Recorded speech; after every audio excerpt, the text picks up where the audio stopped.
केवल आपके जीवन में 3 चौपाई उतर जाए प्यारे, उसी दिन आपके जीवन में सुंदर कांड हो जाएगा। और रावण का चरित्र देखे और राम का चरित्र देखे। बोले प्रातः काल उठ के रघुनाथा, माते पिता गुरु नावै माता। आज का नौजवान अपने माता पिता के पैर छूना नहीं चाहता। याद रखना प्यारे, जो अपने माता पिता के पैर नहीं छूता है उन्हें समाज में हजारों के पैर छूना पड़ता है जो अपने माता पिता का पैर छूता है प्यारे। और मैं आपसे निवेदन करूं, जो अपने माता पिता के पैर छूकर घर से बाहर निकलता है उनके जीवन में कभी दुर्घटना नहीं आती है। जैसा घर से जाता है वैसा ही घर से लौट कर आता है।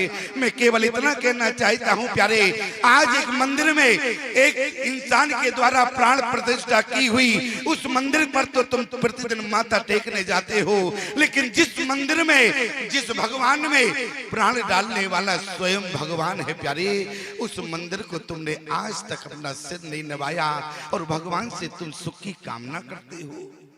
हमारी बात हो सकता है कि थोड़ी देर के लिए आपको बुरी लगी। याद रखना प्यारे, जो बेटा अपने माता पिता के चरणों में प्रणाम करता, और देखो एक प्रणाम करने की और एक नई तकनीक आ गई। तकनीक क्या है? बोले आज का नौजवान पहले तो प्रणाम नहीं करता, और जब प्रणाम करेगा तो क्या करेगा? पैर नहीं छुएगा, घुटने छुएगा। क्या छुएगा? घुटना छुएगा। लेकिन नौजवान से निवेदन है, घुटना जीवन में नहीं छूना। क्यों? क्योंकि घुटनों में होता है गठिया बात, और जब घुटना छुओगे तो गठिया ही बात। इसलिए घुटना कभी मत छूना। क्या छूना? पैर छूना प्यारी, घुटने नहीं छुए जाते हैं। और प्यारी, जो व्यक्ति अपने माता पिता के पैरों को स्पर्श करता है उनके जीवन में कभी संकट नहीं आता। क्यों? क्योंकि जो नौजवान अपने माता पिता के चरणों को प्रणाम करता है उसके संकटों को स्वयं हनुमान जी महाराज दूर कर देते हैं प्यारे। उनके संकटों को दूर करते हैं जो अपने माता पिता के चरणों में प्रणाम करता है। बोले ये राम का चरित्र क्या है? बोले प्रातः उठ के रघुनाथा, और मातो पिता गुरु नावै माता। और वहां रावण का चरित्र क्या है? बोले माने माता पिता नहीं देवा, और साधुन सन करवावे सेवा। यहाँ हमारे शास्त्री जी विराजमान है। क्यों शास्त्री? आप ज्योतिष भी देखते हैं, इनसे पूछना प्यारी। आज कम से कम नहीं हो तो 50% जन्म कुंडलियों में पितृदोष आता है। क्यों शास्त्री? पितृदोष एक काल सर्प। कभी आपने विचार किया ये पितृदोष क्यों आता है? कारण सिर्फ इतना है प्यारे, एक माता पिता ने तुम्हें जीवन में पाला लेकिन आज तक तुम्हारे खर्च की कोई डायरी नहीं बनाई प्यारे। हमारी बात कड़वी लगेगी, एक माता पिता ने तुम्हारा जीवन पाला लेकिन आज तक तुम्हारे पालने के खर्च की कोई डायरी नहीं है। और आज जब 4 बेटे होते हैं तो पिता की 13 होती है तो उसका हिसाब होता है प्यारे, एक हिसाब की डायरी बनी होती है। ध्यान देना, जो बेटा अपने माता पिता की 13वीं का हिसाब रखता है बोले अगले जन्म में उनके जीवन में पितृ दोष आता है। और पितृ दोष से बचना है प्यारे। अरे जब तुम्हारे माता पिता ने तुम्हारे जीवन के खर्च की कोई डायरी नहीं बनाई और आज तुम चारों भाई मिलकर एक पिता की 13वीं का हिसाब करते हो, शर्म आनी चाहिए प्यारे। देखो हम कहने में डरते नहीं, क्यों? क्योंकि हम साधु हैं। आपको हमारी बात बुरी लगे तो आप अगली बार मत बुलाना, लेकिन सिद्धांत जो है वो मुझे आपको बताना पड़ता है प्यारी। इसलिए याद रखना, अपने माता पिता के चरणों में यदि प्रणाम करोगे तो तुम्हारे हनुमान जी महाराज संकट मोचन स्वयं बन जाएंगे। बोले प्रातः काले उठ के रघुनाथा, मात पिता गुरु नावै माता। पहली पंक्ति अपने जीवन में उतारना। दूसरी पंक्ति कौन है? आयुष मांग अरे करे पुर काजा, और देख चरित्र हर से मन राजा। जो बेटा अपने माता पिता से आज्ञा लेकर घर से बाहर जाता है प्यारे, उनके माता पिता प्रसन्न होते हैं। और जब माता पिता प्रसन्न होंगे प्यारे, तो परमात्मा जीवन में अपने आप प्रसन्न हो जाएगा। और जब राम जी प्रसन्न होंगे प्यारे, तो तुम्हारे संकटों के मोचन हनुमान जी महाराज अपने आप बन जाएंगे।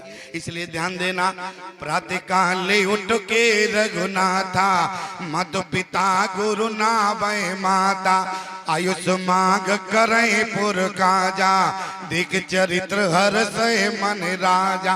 और बोले जननी सम जाने पर नारी, और धन पराओ बिसते विषभारी। पराई नारी को जो माँ की दृष्टि से देखता है प्यारे, उसी के संकटों का मोचन हनुमान जी करते हैं। रावण ने क्या किया? बोले पराई नारी को माँ नहीं समझा, और राम जी ने बोले जननी समा जने पर नारी, और धन पराओ बिसते विषभारी।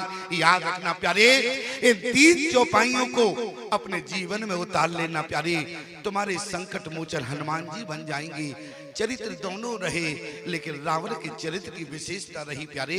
बोले माँ नहीं मात पिता नहीं देवा, और साधुन सन करवावे सेवा, और तीन के यह आचरण भवानी, और तेजानो निश्चर सम प्राणी।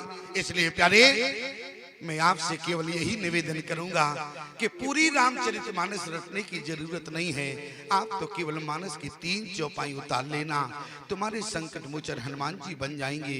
राम जी के संकटों का मोचन किया, लेकिन रावण के संकटों का मोचन हनुमान जी ने नहीं किया। और आज इसलिए पहली पंक्ति पर जरा विचार करना। बोले जामवंत के बचन सुहाए, सुन हनुमंत हृदय अति भाए। जामवंत के बचन सुहाए, सुन हनुमंत हृदय अति भाए। आपके जीवन में प्यारे समझ में आ जाएगा अपने से बड़ों का सम्मान करना, लेकिन आज का नौजवान कहता है स्वामी जी ये तो हमारी जवानी है, जवानी का नाम अपने से बड़ों का अपमान करना होता। प्यारे, जवानी का नाम अपने माँ बाप का अपमान करना होता। तो याद रखना नौजवानों, परमात्मा तुम्हें बचपन से बुढ़ापा दे देता, लेकिन जवानी जीवन में नहीं देता। जवानी का नाम है बोले प्रातः काल उठ के रघुनाथा, माता पिता गुरु नावै माता। मैं केवल जीवन में सुंदरकांड बता रहा हूँ। सुंदरकांड पढ़ने से सुंदरकांड नहीं होगा। जिस दिन तुम अपने माता पिता के चरणों को स्पर्श करोगे, अपने से बड़ों का सम्मान करने लगोगे, उस दिन से प्यारे तुम्हें सुंदरकांड पढ़ने की जरूरत नहीं है। तुम्हारे जीवन में अपने आप सुंदरकांड हो जाएगा। क्यों? बोले जिस दिन नौजवान अपने से बड़ों के जीवन में समर्पित हो जाता है, उसी दिन उसके जीवन में सुंदरकांड होता है। जरा विचार करना, यहाँ पर हनुमान जी महाराज लंका में तो गए, लेकिन भेजा किसने था? बोले राम जी ने भेजा था। कभी आपने विचार किया राम जी ने भेजा, काम क्या सौंपा? बोले परसा शीस सरोरहो पानी, और कर मुद्रिका दीन जन जानी, पाछे पवन तनय सिर नावा, जाने काज प्रभु निकट बुलावा। हनुमान जी से कहा इधर आ। हनुमान जी आए, हनुमान जी के सिर पर हाथ रखा, उतार के मुद्री को दे दिया। हनुमान जी ने मुद्री को ले लिया और प्रभु मुद्रिका मेन मुख माही मुख में रख लिया। हनुमान जी से कहा कि तुमने मुद्री को मुख में क्यों रखा? अरे उंगली में पहनते। हनुमान जी ने कहा वो मुद्री तो थी, लेकिन मुद्री में विशेषता क्या थी? बोले राम नाम अंकित अति सुंदर, और राम नाम जो होता है वो मुख में रखा जाता है, उंगली में नहीं रखा जाता। प्यारे, और भगवान ने मुद्री हनुमान जी को बाद में दी, पहले उनके सिर पर हाथ रखा। कारण क्या? बोले जब तक भगवान की कृपा नहीं होगी तब तक मुख में राम नाम भी नहीं रह सकता है। प्यारे, इसलिए परसा शीस अरि सरोरहो पानी, और कर मुद्रिका दीन जन जानी। आगे क्या किया? बोले बहु प्रकार सीते समझायो, कहे बल भी रहे बेग तुम आयो। हनुमान जी ने कहा प्रभु जानकी को आपने कितना समझाया, और यदि आपकी बात मान गई होती तो आज लंका में ना होती। अरे आपकी तो छोड़ो, परिवार वालों ने कितना समझाया, लेकिन मां जानकी समझ पाई। राम जी ने कहा हनुमान जी से तो तुम निवेदन कर देना। बोले ठीक है, तो निवेदन कर देंगे। और आगे प्यारे राम जी ने कहा, बोले कहे बल, बल की बात करना। हनुमान जी ने कहा प्रभु बल के बारे में तो जयंत ने बता दिया प्रमाण। बोले अतुलित बल अतुलित प्रभुताई, मैं मति मंद जान